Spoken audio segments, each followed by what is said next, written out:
A multi-million-dollar campus venue opened in style this weekend. And protesters packed the governor's mansion to support a North Carolina man's plea for pardon. These stories and more, All Access starts right now.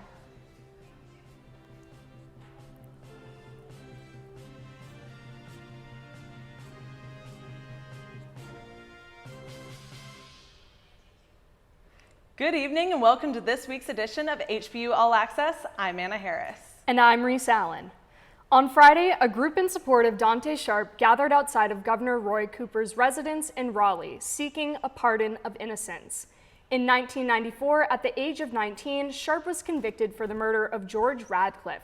He has now spent over 2 decades in prison and has claimed he is innocent throughout. Following the order of a judge in 2019, Sharpe was released from prison and is now awaiting a new trial. The Greensboro News and Record reported that Sharpe said at the gathering on Friday, quote, "I didn't get justice, I haven't gotten justice, but I do have the truth and they can't change that," end quote. If Sharpe receives this pardon, it will make him eligible for $750,000 from the state of North Carolina on the grounds of wrongful conviction. Sharpe's case has gained much attention and is even supported by the NAACP, and Sharpe's pardons application has been received by the governor's office and should have decisions made on it before the end of the year. Peace rally quickly turned into another act of violence in Greensboro. People gathered on Julian Street on September 23rd to honor those who have lost their lives to gun violence. This was the same place where someone shot 33-year-old Keoka Robinson and 1 mile from where someone shot and killed 14-year-old Basil Wilson. Just before the walk began, gunshots were fired from the block away. The people of Greensboro are looking to the city council for answers to stop the violence. One councilwoman states that it needs to go beyond law enforcement to solve this problem. Now we head over to Lauren to hear about this week's weather. What's up, Lauren? Thank you, and welcome back to your edition of HPU All Access Weather. I'm Lauren Green. As we take a look towards the end of the week, tomorrow we're going to have a high of 79 and a low of 60. It's also going to be partly cloudy for the rest of this week, with temperatures ranging from the mid and upper 50s to the mid and high 70s as well. As we take a look towards next week, though, you will see there's going to be a slight temperature fluctuation, with temperatures ranging from the mid and lower 60s to the mid and upper 70s. We also have a high chance of rain next week, so make sure to grab your umbrella if you go out. It is therefore safe to conclude that summer is officially behind us and fall is among us, so make sure to dress warmly. I know I will. Thank you. That's all for this week's weather report. Back to you, Reese and Anna. I know this week's weather is kind of heating up, but I'm really glad that fall weather is about to get cooler. I know, I'm ready for the leaves to start changing. Yes, exactly. Yes. So now let's head over to our campus update with reporter Ciara Zavala. Ciara? Thanks, Anna and Rice. Last week, the university hosted a career expo that served to connect undergraduate and graduate students with useful opportunities and connections with companies like Coca-Cola Consolidated, Northwestern Mutual, and the city of High Point. It gave students a foundation to build their networking skills and gain potential internships and job positions. HBU also recently gave an official welcome to the 43 talented individuals that joined the faculty this fall. They have been distributed throughout 10 academic schools, with 23 of those positions being newly created. And the campus became very busy this weekend as students welcomed their parents and families to campus. The day started with a few events, including the Communications Internship Symposium, Charcoal Pony Improv Show, an art gallery event, and much more. The main event was the grand opening of the Nito and Mariana Cubain Arena and Conference Center and the adjoining Jana and Ken Con Hotel. The venue hosted an 1,000-plate dinner with special guests on Friday, followed by a concert featuring Train on Saturday. But those events were just the tip of the iceberg. All Access Alex Powell took a look to see what the plans are for this new facility. $170 million later, HPU's newest addition to campus has opened its doors. The 3-in-1 arena, conference center, and hotel held its grand opening this past Friday and Saturday during the campus's family weekend.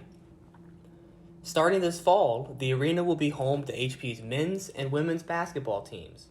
The women are looking to defend their title of Big South champs, and the venue will definitely have the resources to help them get there.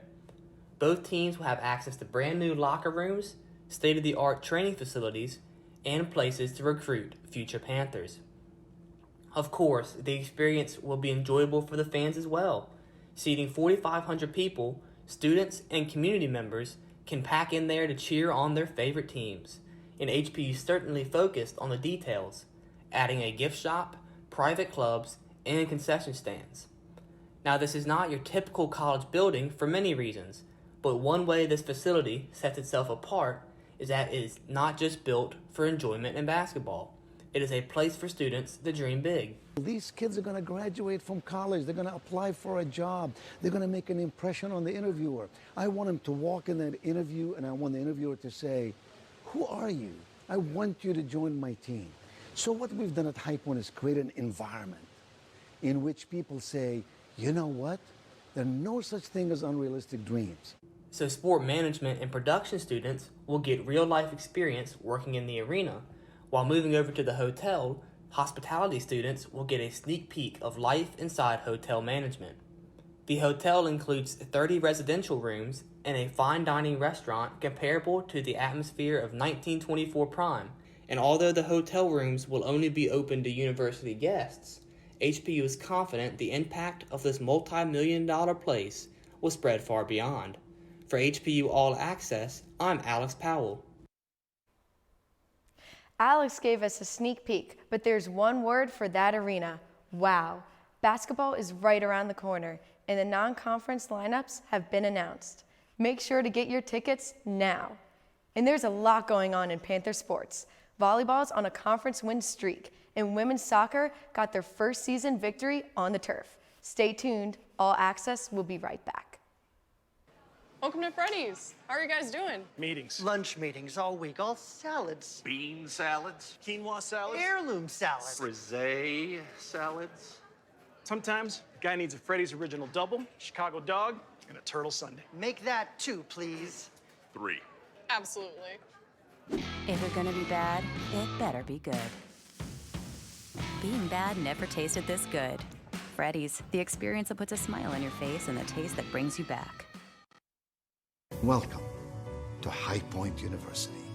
On this campus, we are focused on preparing students for the world as it is going to be. Hi, I'm Steve Wozniak, the Woz, and I'm proud to be High Point University's Innovator in Residence. I'm Cent Marshall, CEO of the Dallas Mavericks, and I am proud to be High Point University's Sports Executive in Residence. I'm Mark Randolph, and I'm proud to be the Entrepreneur in Residence at the premier life skills university, High Point University.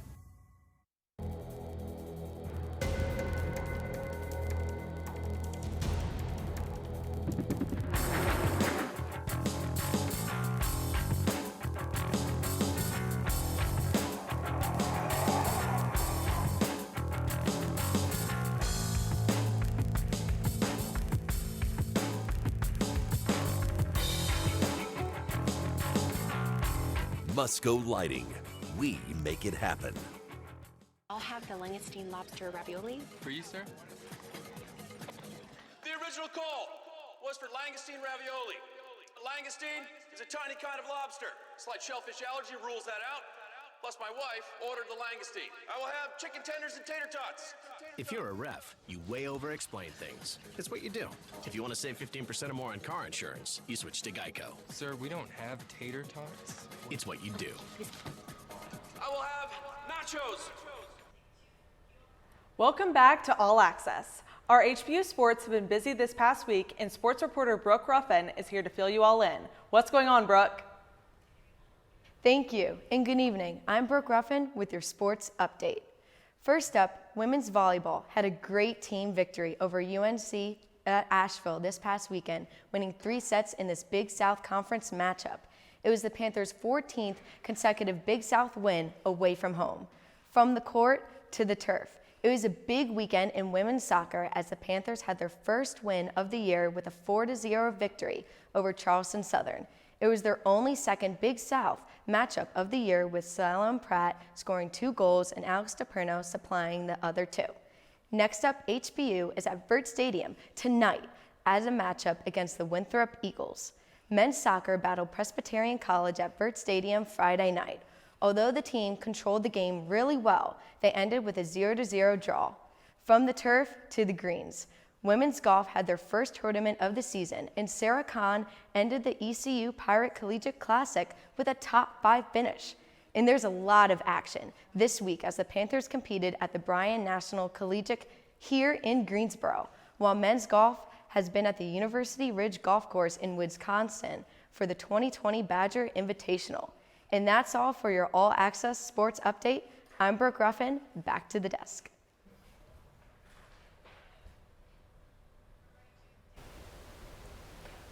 Thanks, Brooke. Now we're joined by politics correspondent Lizbeth Ramirez to fill us in on some important current events. Welcome, Lizbeth. Thanks, Reese. First, a government shutdown may be coming up quick. Politicians fear another shutdown as Democrats and Republicans decide on raising the debt ceiling.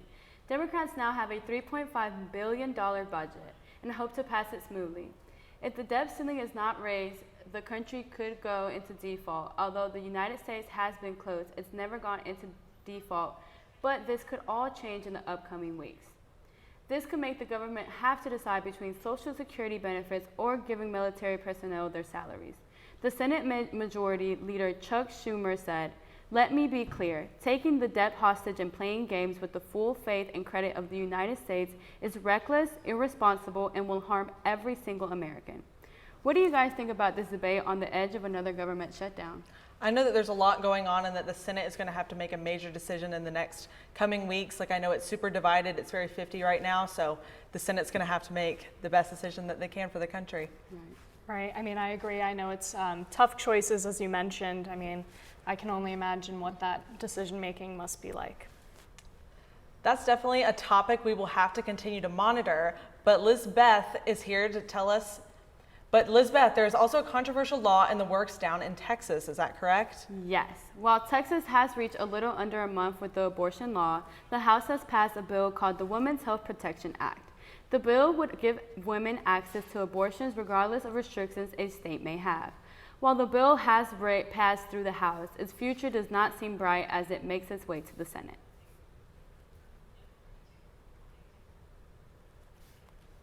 Yeah, I mean, definitely some tricky things coming and going, but it should be interesting to see what goes on, and we'll keep an eye on that. So thank you so much for joining us at the desk, Lizbeth. Coming back from break, we'll talk about Dancing with the Stars pro who didn't get to make it to the ballroom. And we'll also hear from a student musician making a mark on our campus. All Access will be right back. Stay with us. Welcome to Freddy's. How are you guys doing? Meetings. Lunch meetings all week, all salads. Bean salads. Quinoa salads. Heirloom salads. Frisee salads. Sometimes a guy needs a Freddy's Original Double, Chicago Dog, and a Turtle Sundae. Make that 2, please. 3. Absolutely. If you're gonna be bad, it better be good. Being bad never tasted this good. Freddy's, the experience that puts a smile on your face and the taste that brings you back. Welcome to High Point University. On this campus, we are focused on preparing students for the world as it is going to be. Hi, I'm Steve Wozniak, the Woz. Welcome to High Point University. On this campus, we are focused on preparing students for the world as it is going to be. Hi, I'm Steve Wozniak, the Woz, and I'm proud to be High Point University's Innovator in Residence. I'm Cent Marshall, CEO of the Dallas Mavericks, and I am proud to be High Point University's Sports Executive in Residence. I'm Mark Randolph, and I'm proud to be the Entrepreneur in Residence at the premier life skills university, High Point University.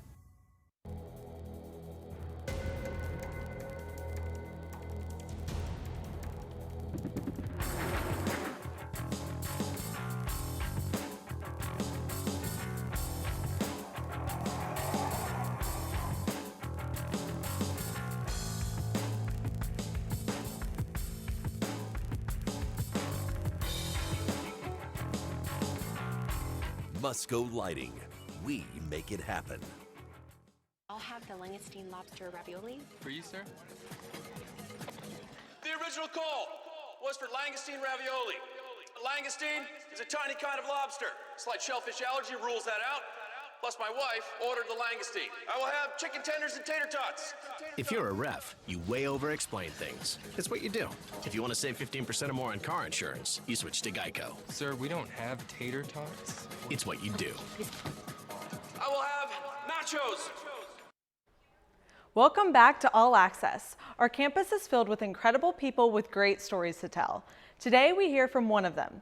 Christy Rebar is joined by HBU Pep Band leader Ryan Stewart. Christy?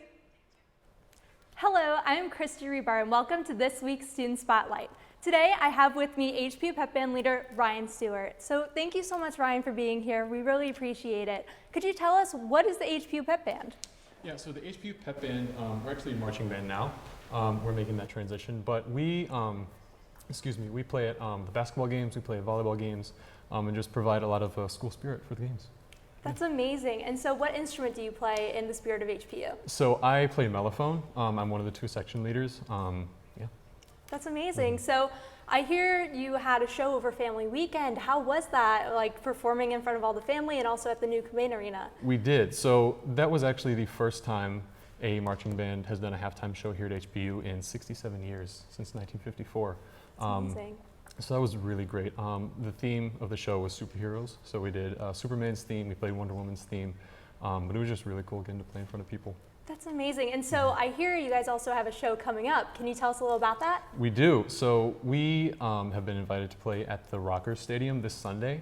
Yeah, I think we're going to do our halftime show there, play a few Stans tunes. It's going to be fun. That sounds like an incredible opportunity for all of you guys. So if someone were to play an instrument in high school or they want to join the HPU, like Spirit of HPU, where can they go or who can they talk to? So they can talk to anybody in the band if they know anyone in the band. They can certainly talk to Dr. Fry, he's the director of the band. Or you can just look us up on social media. It's at SOHPU Band. Perfect. Well, thank you so much, Ryan. We really appreciate you being here. And that's all for this week's Student Spotlight. Back to you, Anna. Thank you, Christy and Ryan. Now let's head over to entertainment reporter Riley Mannion to hear the inside scoop from Hollywood. Riley? Thanks, Anna. Welcome back to All Access Entertainment. I'm Riley Mannion. Dancing with the Stars pro Cheryl Burke revealed on Sunday that she had tested positive for COVID-19 just one day before this week's live show. Her partner, Cody Rigsby, was not revealed to have tested positive, however could not compete live due to being a close contact. The pair was judged through a recording of their dance from last week's rehearsal. Although the dance was not as polished as other pairs, Rigsby and Burke made it through the competition to compete in next week's show. While Cheryl Burke still has to quarantine for 10 days, it is unknown what this will look for Rigsby and his dance this Monday on Britney Night. Tune in to Dancing with the Stars at 8 p.m. on ABC this Monday to see how this story develops. In other news, R. Kelly has been convicted of racketeering and sex trafficking. He was accused by multiple witnesses of targeting and exploiting young women and men for his own sexual gratification, and running a sex cult by trafficking people across multiple states. Attorney Gloria Allred said, "Of all the predators I have pursued, Mr. Kelly is the worst." Kelly, whose real name is Robert Sylvester Kelly, could face decades in prison. Lori Loughlin, former Full House actress and the woman at the forefront of the college admissions scandal, has made her return to acting after being released from prison. Loughlin is reprising her role as Abigail Stanton in When Hope Calls. Loughlin was last seen on TV before the admissions scandal playing this role. Loughlin's daughter, Olivia Jade, is currently competing on Dancing with the Stars. There is no doubt that this family is jumping right back into the spotlight, but many people are not too fond of it. Last but certainly not least, Britney Spears might finally be free. As of just over an hour ago, Jamie Spears was officially suspended from Britney's conservatorship. More on this story next week on All Access Entertainment. That's all I have for this week, but be sure to tune in next week to hear all of the updates from the Spears conservatorship hearing. Back to you, Anna and Reese. North Carolina resident wins Carolina Cash 5 jackpot after buying his ticket at a Crest Quick Stop. Roger Davis of Shelby, North Carolina's ticket matched all 5 numbers in Monday's drawing for a $269,533 jackpot. After claiming his prize, Smith took home over $190,000 after federal and state tax withholdings. Congratulations, Roger. On Saturday, a group in High Point called Peacemakers held a fish frying event, passing out free food to the members in the community on the corner of Lexington and Montaloo Avenue. This organization hopes to stop violence and crime in the area, with this event being a way to bring awareness to the pressing issue. The founder of Peacemakers, Brad Lilly, said to WXII 12 News, quote, "The aim is to raise the consciousness of the community and let these people know in this area you've got somebody that cares," end quote. In coming weeks, High Point Peacemakers will be passing out care packages to the homeless. And that does it for our broadcast this evening. Thank you for watching. Join us next week, same time, same place. For HPU All Access, I'm Anna Harris. And I'm Reese Allen. Have a great week, High Point.